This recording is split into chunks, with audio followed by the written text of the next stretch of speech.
Picking up from our discussion on the less charted territories of historical theory, we now turn our attention to a figure who didn't just map these territories but fundamentally reshaped the landscape itself: Karl Marx. The author here argues that Marx's approach to history is best understood through what they call the metonymical mode. Think of metonymy, like using Wall Street to mean the entire American financial system. Marx, according to this reading, saw history through a similar lens of contiguity and association, focusing on how things are connected, often problematically. His core categories: schism, division, alienation. These aren't exactly cheerful words, are they? He starts where thinkers like Tocqueville and Burckhardt landed after their own grim analyses, seeing history as a panorama of sin and suffering. But Marx takes it further. He asks the big question: can all this fragmentation, this tearing apart of humanity, ever be truly overcome? He's skeptical about those earlier historians, Michelet and Ranke, who seemed to find neat patterns and integrations. For Marx, those were often illusions, benefiting only a few. His central quest is whether this fractured state is just the human condition, period. Now, let's talk about Hegel. Hegel had this idea, sometimes called the comic conception of history, rooted in his belief that life inherently triumphs over death. This meant, for him, an ever-unfolding, ultimately optimistic story of social forms becoming progressively more adequate. Marx, however, takes this comic vision and pushes it to its absolute limit. He doesn't just want better social forms, he envisions the dissolution of society itself. Why? Because society, in Marx's view, is the very place where the fundamental contradiction between how we think we are, consciousness, and what we actually are, being, shaped by material conditions, gets played out as a universal, unavoidable tragedy for everyone, always. So, what's the endgame? It's not quite the escapist fantasy some critics paint. It's described here as romantic, but in a specific way. Redemption isn't about escaping time or transcending existence. Instead, it's about reconciling with nature, but a nature tamed, stripped of its spooky powers, bent to human will through technology. The goal? To build genuine community where individuals are free because they're no longer fighting each other for basic selfhood, but only grappling with themselves. It's like saying, if you can't beat the system, change the system until it serves genuine human connection. And this whole process, this journey from fragmentation to potential unity, is seen as a perfect synecdoche, the parts individual societies merging into a whole humanity that's fundamentally different, qualitatively superior. Okay, so what exactly is this problem of society that Marx puts front and center? It's not some new invention.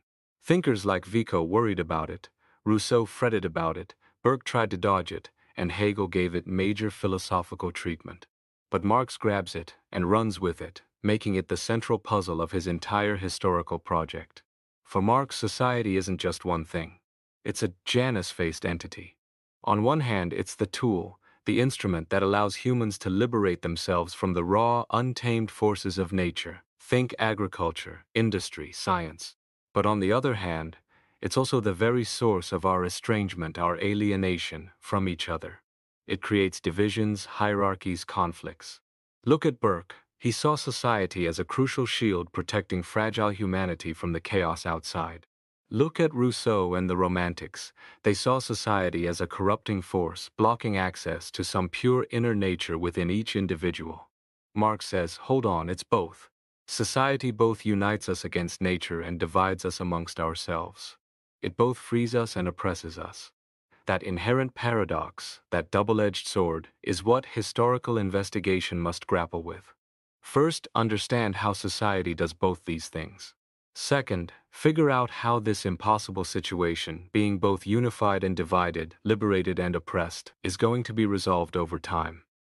All right, before we dive deep into Marx's specific ideas, let's pause and consider how scholars usually approach him.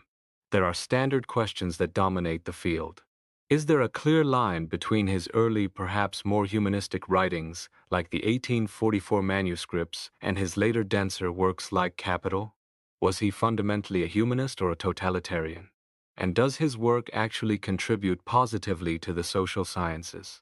Modern critics wrestle with these, asking about consistency, relevance today, and whether his predictions about the future still hold water.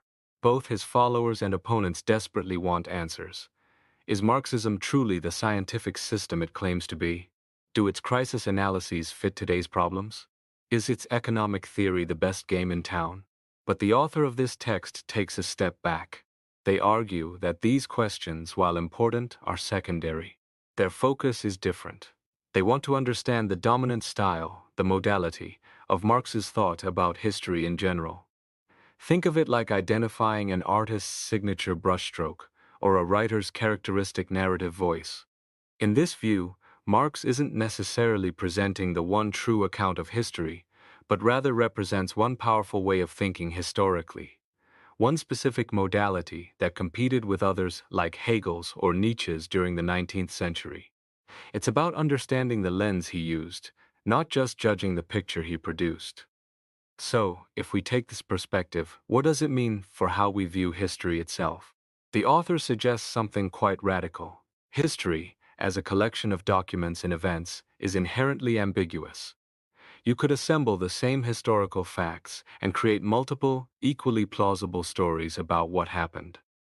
Different historians, different readers, will inevitably draw different conclusions about what we should do now, based on the version of history they choose to believe.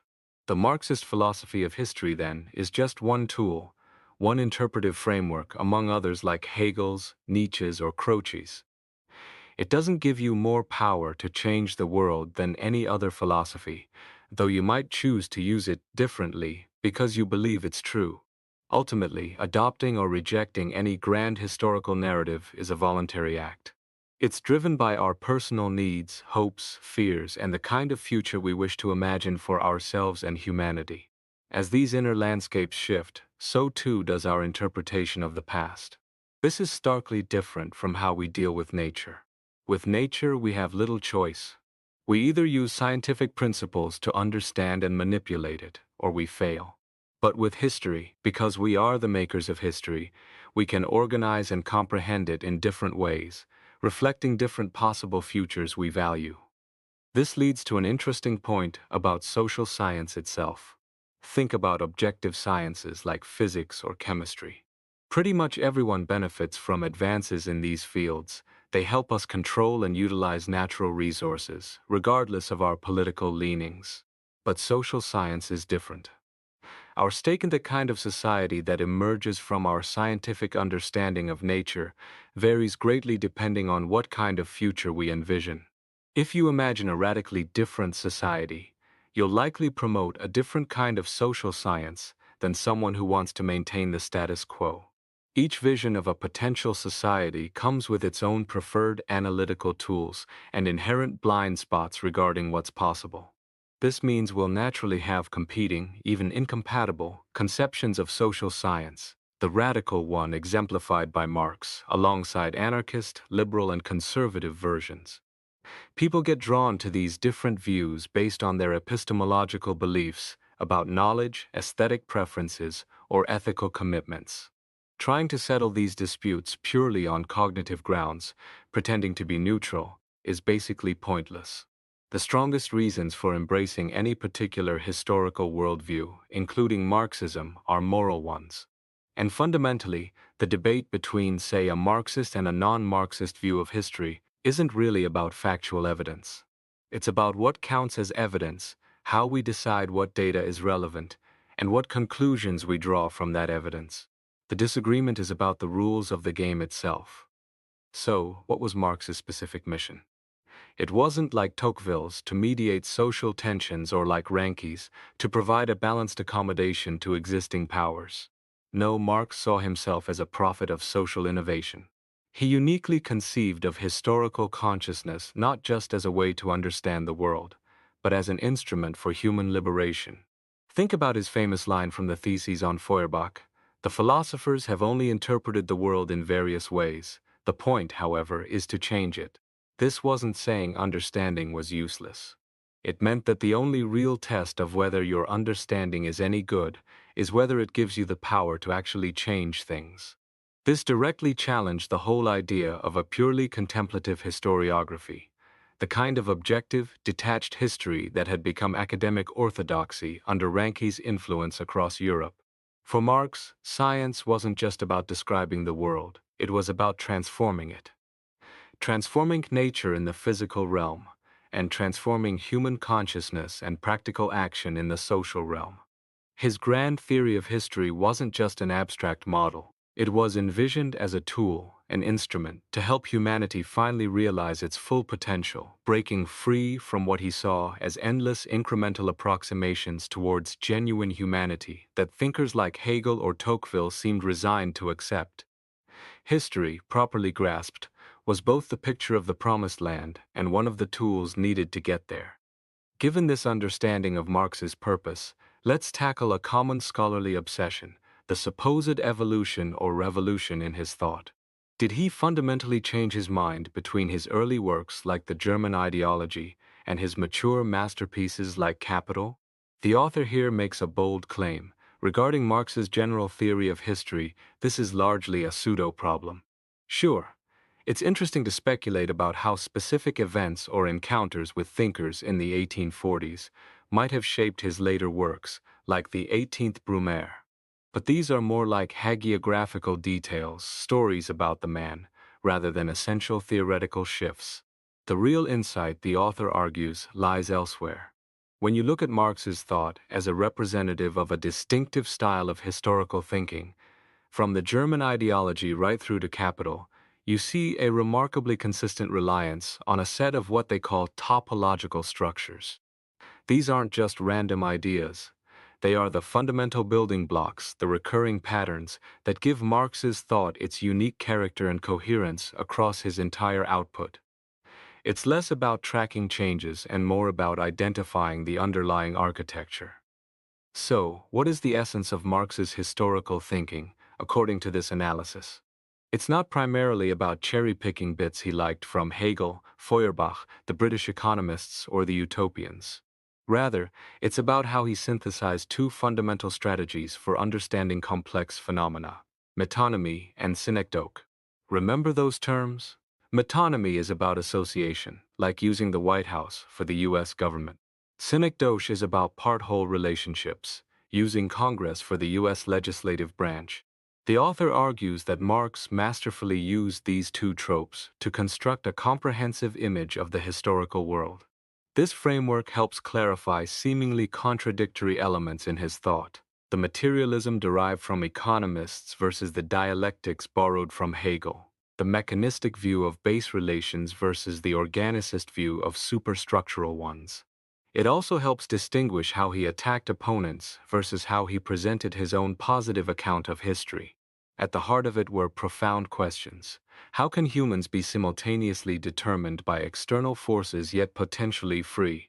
How can we be fragmented and divided, yet ultimately whole and one? To capture these dual realities, Marx needed two kinds of language, two ways of seeing. He effectively sliced the historical record horizontally into two distinct orders of phenomena, each governed by one of these tropological strategies. How did Marx connect these two orders, the one analyzed metonymically and the one synecdochically? He did it metonymically again. He established a cause-effect relationship. This, the author argues, is the crucial element that makes Marx's approach ultimately materialistic. When he called his method dialectical materialistic, he meant that he saw the processes within the base of society, the fundamental economic relations, as being governed by strict mechanical causal laws, much like those in the natural world. Think of it as the engine room of history. But the processes within the superstructure ideology, culture, the state were seen as more organic, more developmental, more like living organisms. This combination was key. It allowed Marx to believe that even though the fundamental structure of human relations might be extrinsically determined and mechanical, it could eventually lead to a qualitatively different outcome, a structure where parts relate to wholes in an intrinsic, organismic way. He plotted history on two levels. On the base level, it's a straightforward succession of different modes of production tools, techniques, and the social relations tied to them, driven by impersonal forces. Think of it as progress in mastering nature.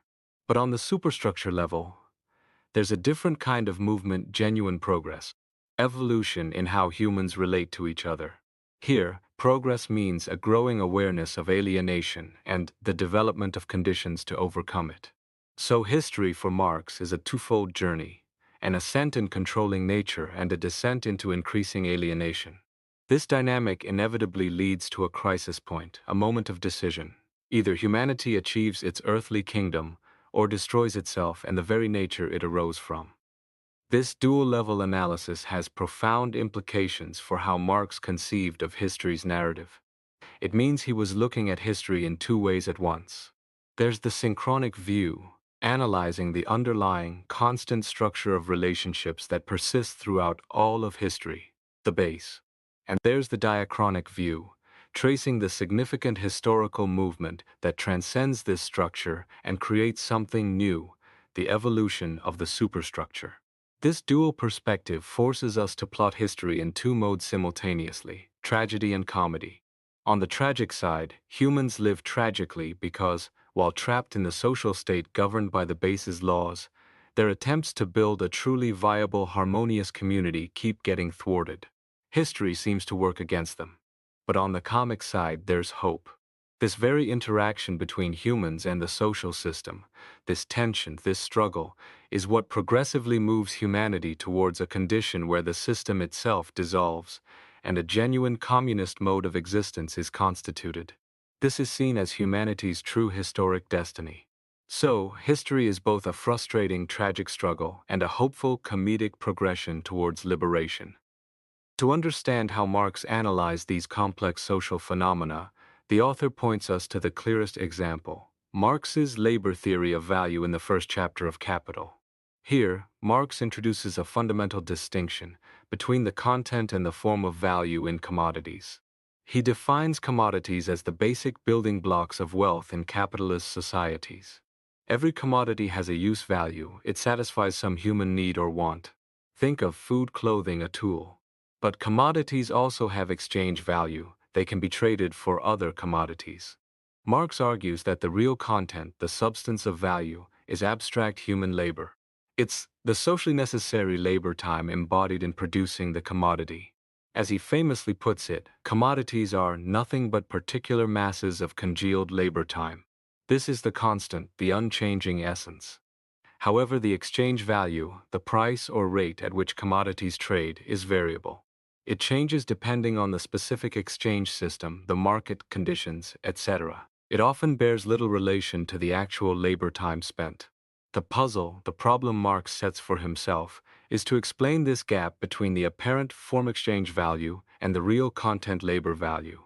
His goal is to develop a method to distinguish the ever-changing phenomenal forms from the supposedly constant value content underneath. Marx shows that this exchange value, this phenomenal form, doesn't just appear fully formed. It evolves through different stages. He identifies four key forms moving from simple to complex. First, the elementary or isolated form. A single commodity is equated with another, like 20 yards of linen equals one coat.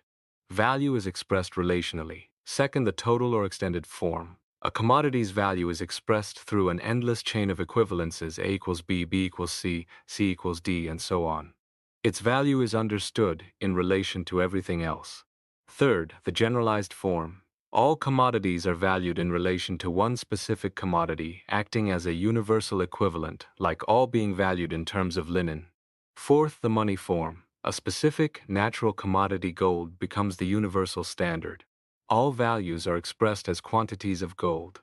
The money form is the starting point for Marx's critique. It's the mystery he needs to unravel. Why gold? Why this specific metal? Marx finds it absurd. We create value through our labor, but then we insist on measuring it against gold, a metal he considers relatively useless. This insistence, he argues, obscures the real social character of labor and the relations between producers. It's this phenomenon he calls commodity fetishism, a mystification, where the social relations between people are disguised as relations between things, commodities, with gold being the ultimate symbol of this false consciousness. So, how does Marx solve this mystery of the fetishistic money form? His strategy is to trace its development backwards, from the simplest form of value expression. He lays out those four forms again: elementary, total, generalized, money. The author suggests this entire analytical approach, this tracing of development through stages, serves as a model for how Marx analyzed transformations in all social and historical processes. Some might see it as a dialectical unfolding echoing Hegel. Others, like Foucault, might see it as an extended unpacking of the word value itself. But the core method, according to this reading, is a topological analysis, examining how the concept of value is apprehended differently at different stages of social evolution. Let's look at the simplest stage, the elementary form: X commodity A, Y commodity B. Take 20 yards of linen, one coat. Marx insists this isn't just simple math. There's a deeper relationship hidden beneath the surface. He says the whole mystery of value lies hidden right here. In this equation, the linen expresses the value of the coat. The coat merely serves as the equivalent.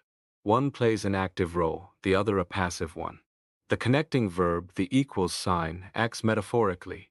It establishes a relationship of difference and similarity simultaneously. Whether a commodity is seen as relative or equivalent depends entirely on its position in this metaphorical statement. It's all about placement. This metaphorical nature of the value equation is key. It's the mechanism by which purely quantitative things, yards of linen, coats, come to seem endowed with qualitative spiritual attributes, value. Understanding metaphor, therefore, becomes Marx's tool for exposing the false spirituality attached to commodities, especially gold. To grasp the ratio, you can't just look at the numbers. You have to look beyond the quantitative aspect to the hidden same unit that makes comparison possible. What is this hidden unit? Marx argues that commodities in reality are just jellies of human labor. Their true content is identical abstract human labor. When we equate a coat and linen, we're indirectly acknowledging this commonality. The tailoring and weaving are reduced to their shared essence, human labor. By linguistic means, we obliquely pay tribute to our own labor as the source of value. This is the language of commodities, a language of extrinsic relationships. This coat is like that linen because smerer, that masks an intrinsic relationship. Both are products of human labor. Marx uses a wonderfully fanciful image. The linen looks inside the coat and recognizes its beautiful soul of value, akin to its own. The essence of value is revealed through likeness to another commodity. Don't dismiss Marx's sometimes fanciful language here. The author argues it's necessary. It vividly captures how consciousness functions to endow things with meanings, sometimes false ones. The world of things, in themselves, is just isolated particulars. But value, as we perceive it for exchange, is a product of consciousness. Just as we create commodities and imbue them with value through labor, we also give meanings to things through thought. Marx even uses a footnote analogy. Humans recognize themselves. Peter sees himself as human by seeing Paul as similar. Paul becomes the phenomenal form of humanity for Peter. Similarly, understanding the value of commodities requires looking at the relationships between them. The clue lies in how a commodity is placed in a metaphorical relationship. Linen, when compared to a coat, speaks in the only language it knows, the language of commodities.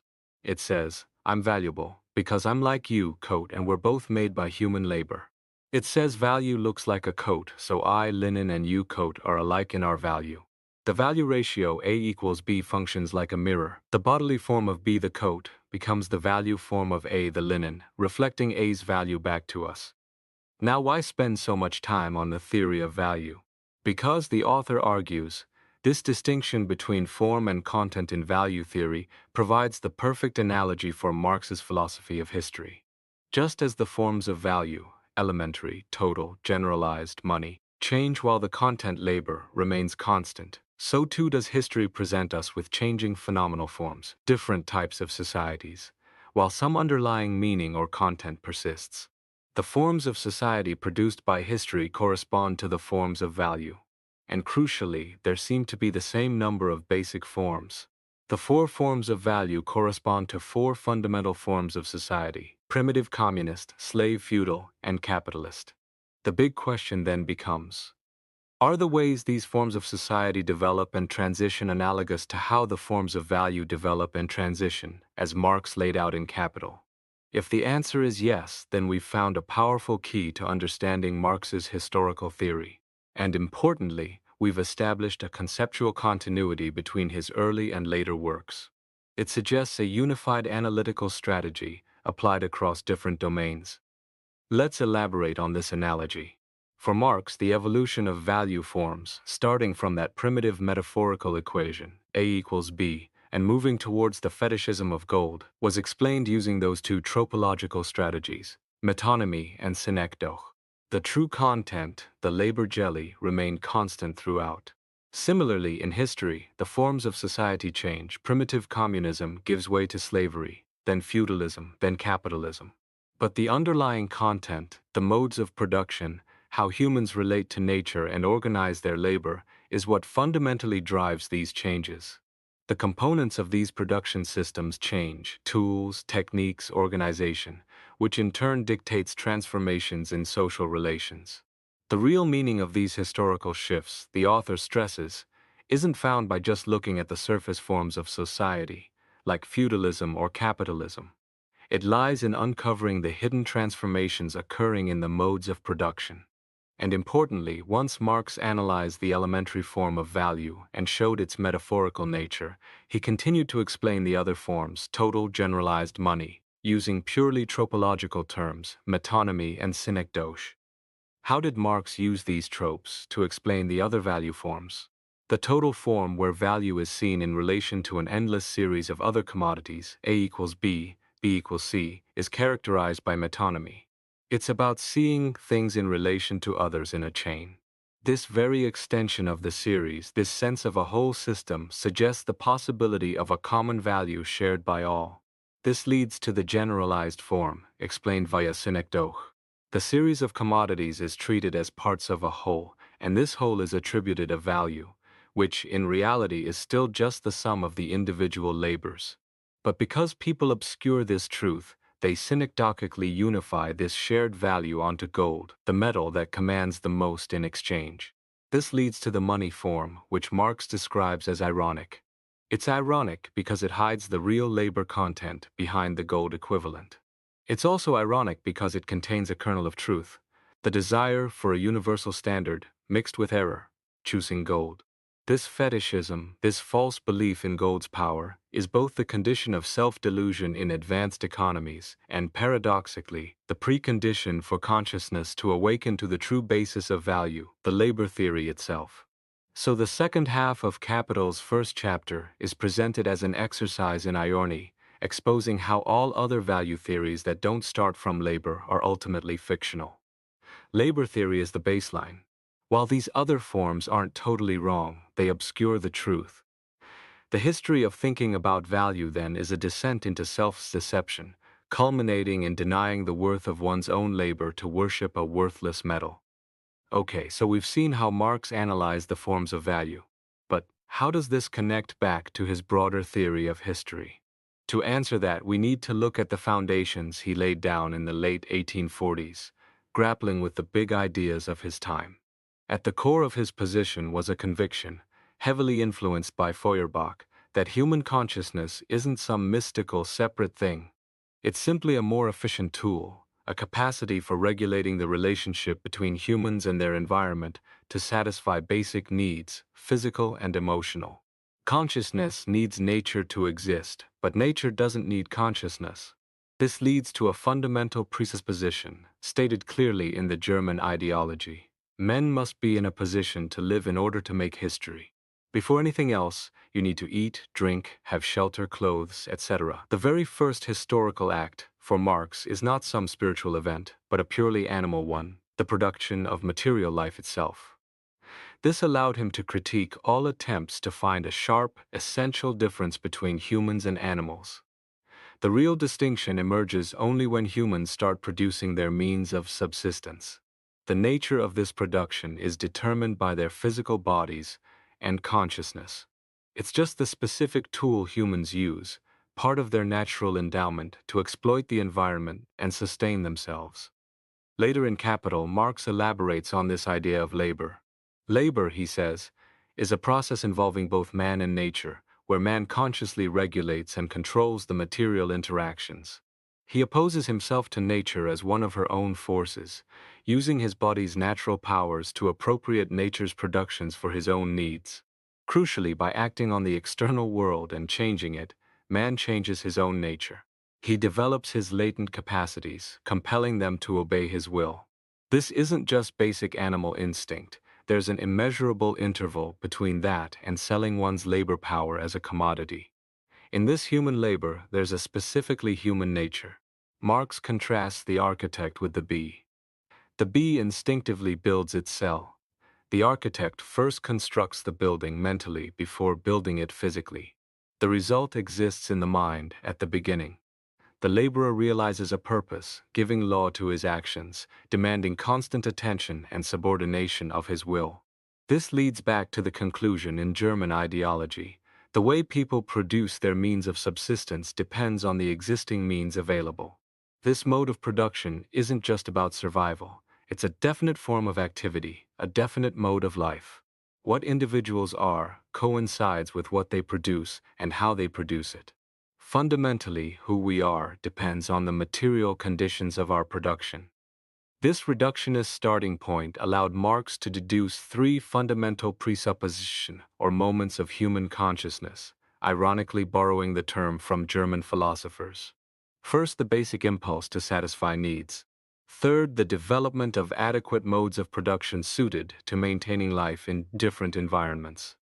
To even conceive of distinctively human consciousness, Marx argued, we must postulate both a natural connection to the environment and a social connection through cooperation. This synthesis allowed him to combine a materialistic metaphysics with a dialectical theory of social development. He looked for the intimate link between consciousness, the material world, and the modes of production in every society. A specific mode of production, like feudal or capitalist, is always tied to a specific mode of cooperation, feudalism or capitalism, and this cooperation itself is a productive force. Ultimately, the mass of productive forces determines the overall condition of society. Therefore, studying human history means studying the history of industry and exchange. Importantly, Marx stressed these three moments are logically prior to consciousness, but they've existed alongside it since the dawn of history. Even so, human consciousness isn't pure or original, it's always burdened by matter. Initially, it's just awareness of the immediate environment and limited connections, coupled with a purely animal consciousness of nature, seeing it as an all-powerful, alien force, natural religion. Just as the elementary form of value holds the key to the mystery of value in general, so too does the elementary form of society and its corresponding consciousness hold the key to the mystery of society in general. Marx in the Communist Manifesto famously outlined three main historical forms: slave, feudal, and capitalist. Engels later added primitive communism as a fourth earlier stage. Already in the German ideology, Marx characterized the consciousness of this primitive stage as strictly metaphorical. Here, humans experience a kind of identity with nature, but this restricted relationship to nature shapes their restricted relationship to each other. The awareness of needing to cooperate with others marks the beginning of consciousness of living in society. But this early consciousness is described as animalistic, herd-like. Humans are distinguished from sheep only by having conscious instinct, instead of purely unconscious instinct. Marx posits this as a precondition for all genuine historical development, an original stage where humans lived in a purely metaphorical mode, experiencing both similarity to and difference from nature and each other simultaneously. What disrupts this initial state? An economic factor, the division of labor, initially arising from sexual differentiation, and then developing spontaneously based on strength, needs, accidents, etc. This division of labor, driven by purely physical factors, dissolves the original tribal unity and identification with nature. It creates divisions within the species. Marx argues that the division of labor becomes truly such only when a fundamental schism appears, the distinction between material and mental labor. Once some people specialize in mental tasks while others focus on manual labor, consciousness can begin to flatter itself, believing it's something separate from practical activity. It can start conceiving things without necessarily conceiving reality, paving the way for pure theory, theology, philosophy, ethics, all those domains concerned with abstract thought detached from practice. This path leads directly towards alienation. Men begin to exist contiguously, side by side but separate, as members of different classes, making ultimate reconciliation seem impossible. The contradiction arises because the division of labor inherently means that intellectual and material activities, enjoyment and labor, production and consumption fall on different individuals. The only way out of this contradiction, according to Marx, is the negation of the division of labor itself. So with the division of labor, the original metaphorical relationship, the sense of shared identity with nature and each other, dissolves. It's replaced by a mononymical relationship of contiguity, of separation. Society splits into opposing families, leading to unequal distribution of labor and products, hence property. The family itself becomes the nucleus of this early property, with wife and children as slaves of the husband. This latent slavery, though crude, is the first form of property, perfectly matching the economist's definition: the power to dispose of others' labor power. Division of labor and private property are, in essence, identical expressions. The primal unity of primitive communism gives way to a severed condition. What was once usumized both from consciousness and practice is now divided. Humanity is split into different kinds of producers, consumers, and thus different kinds of humanity, classes. The history of human society, characterized by opposition, conflict, and exploitation, begins. Humans exist in a master-slave relationship, both in fact and in consciousness. Differences between groups become seen as far more fundamental than any similarities. And crucially, Marx argues this transformation isn't caused by a dialectical shift in consciousness itself. It's driven by purely material factors, genetic predispositions, and functional differentiation. The division of labor causes social differentiation, which in turn paves the way for the ennoblement of human consciousness, elevating it above nature. By the late 1840s, Marx had already sketched out the fundamental grammar and syntax of his historical theory. He proposed dividing all historical phenomena into two main categories: the base and the superstructure. The base consists of two things. First, the means of production, the natural resources available, the labor force, population capable of working, and the technological endowment, tools, machines, knowledge. Second, the modes of production, the actual ratios of humanly usable power derived from these means at a given time and place. The superstructure encompasses everything built upon this base. This includes the class divisions that arise from the struggle to control the means of production, especially under scarcity, the institutions, laws, and state organizations necessitated by the division of labor, the customs and folkways that legitimize the existing social forms, and finally, the realm of high culture, religion, science, philosophy, art, which provides rationalizations for the ongoing social structure. For Marx, the raw data of history, individual facts, documents, only make sense when they can be slotted into these two overarching categories: the economic base and the ideological superstructure. Once phenomena are categorized into base and superstructure, Marx applies syntactical principles, the laws of mechanical causation, to explain how changes occur. The central principle is unidirectional. Changes in the base determine changes in the superstructure. The reverse is not true. Changes in social or cultural dimensions, the superstructure, do not cause changes in the base. Of course, human actions can affect the base. Wars can deplete the workforce. Inventions can alter technology. Resources can be exhausted. But these changes in the base are not caused by shifts in social order or cultural beliefs, philosophy, religion, art. The relationship is strictly mechanistic, not dialectical. Interestingly, the fundamental forms of the superstructure, primitive, communist, slave, feudal, capitalist, display the same categorical characteristics as the forms of value in capital. They are four in number, characterized tropologically, metonymy and synecdoche, and succeed one another in a similar way. These four forms of society become the basic categories for organizing the diachronic study of history. Their succession is seen as the plot of the historical drama, the significant acts of historical occurrence, with Marx's theory providing the underlying structure to understand its meaning. It's crucial to note, however, that Marx wasn't arguing that the external world mechanically determines the specific content of every individual's mental processes. Like Hobbes before him, he acknowledged that individual fancy could produce countless images of the world, disconnected from reality, expressing inner desires. But he denied that these purely personal creations could become significant social forces unless they aligned with the prevailing modes of production and their resulting social structures. More importantly, changes in publicly recognized forms of consciousness, what becomes widely accepted as true or valuable, only follow changes in the fundamental elements of society, the modes of production. These changes in the base cause ripples through the dependent superstructure. Only when the necessity for changes in the social order becomes apparent do individual ideas from pure consciousness become candidates for inclusion in the publicly validated group consciousness. This brings us to Marx's fundamental law of historical change, articulated in his 1859 preface. The mode of production of material life determines the general character of the social, political, and spiritual processes of life.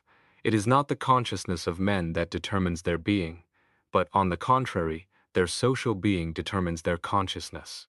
This inversion, that our social existence shapes our thoughts, not the other way around, is the cornerstone of his historical materialism.